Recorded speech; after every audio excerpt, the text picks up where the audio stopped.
Cake প্রেমে মজে সাগরের তরুণী মামনি দাস পথ দেখাচ্ছেন অন্যান্যদের। কেকের প্রতি ছিল তীব্র নেশা। সেই নেশাকে পেশায় পরিণত করে গ্রামের অন্যান্য যুবক যুবতীদের উৎসাহিত করছেন তিনি। মামনি নিজে যেমন কেক খেতে ভালোবাসতেন, তেমন দেশের অন্যান্য রাজ্যে কী ধরনের কেক তৈরি হয় তা দেখতেন অনলাইনে। সেগুলি তৈরি করার চেষ্টা করতেন, কিন্তু প্রথম ঠিকমতো হতো না সেই কাজ। আমি ইউটিউব দেখে প্রথমবার ইউটিউব দেখেছিলাম। ওখান থেকে আমার মনে হয় যে আমার কিছু করা দরকার মেয়ে হিসাবে। তো সেই দিক দিয়ে আমি ভাবছিলাম যে নিজে কিছু করব। তার দিক দিয়ে আমার কেকটা শিখেছিলাম, কেউ হাতে ধরে শেখায়নি, নিজের চেষ্টায় নিজের ইচ্ছায় আমি এটা করেছি। এটা অনেকবার হয়তো প্রথমবার করেছিলাম, অনেক ভুল ত্রুটি অনেক কিছুই হয়েছে। লাস্ট একবার ফাইনাল আমি করেছিলাম, ওটার দিক দিয়ে আমি সাকসেস। যেরকম কাস্টমাইজ কেক এখানটায় আমরা তৈরি করি। কিন্তু থেমে থাকেননি তিনি। এরপর একদিনের একটি অনলাইন কোর্স করে কেক তৈরির বেসিক জিনিস শেখেন। তারপর থেকে বাড়িতেই তৈরি করছেন কেক। তিনি নিজে প্রশিক্ষণ দেন এখন।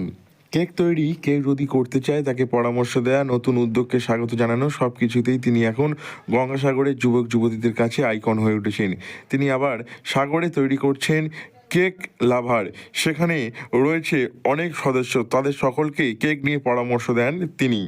হ্যাঁ, মামনির কেক খুব ভালো নাম শুনছি, ইউটিউবে তো ভালো করছে এবং আমরা খাচ্ছি, খুব সুস্বাদু, ভালো লাগছে। এলাকায় ইউটিউব থেকে হয়েছে তৈরি করছে এবং খুব ভালো লাগছে, এতেও নিয়ে যাচ্ছে। আপনার এলাকার মানুষজন খেতে খুশি? খুব খুব খুশি, খুব সুস্বাদু, প্রচুর বিক্রি হবে। প্রচুর বিক্রি হবে, অর্ডারও পড়েছে প্রচুর। সামনেই বড়দিন সহ একাধিক অনুষ্ঠান রয়েছে, সেখানেই তার তৈরি কেক যাবে।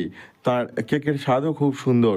এ নিয়ে মামনি দাস জানিয়েছেন, প্রথমে একাই শুরু করেছিলেন পথ চলা। এভাবে সবাই নিজের পছন্দের জিনিসকে পেশায় রূপান্তরিত করলে সমাজ অনেক বদলে যাবে বলে মনে করছেন তিনি। তবে কেক প্রেমী মামনি যেভাবে কেককেই জীবনের সঙ্গে জড়িয়ে নিয়েছেন, তাতে আশ্চর্য হয়েছেন অনেকেই।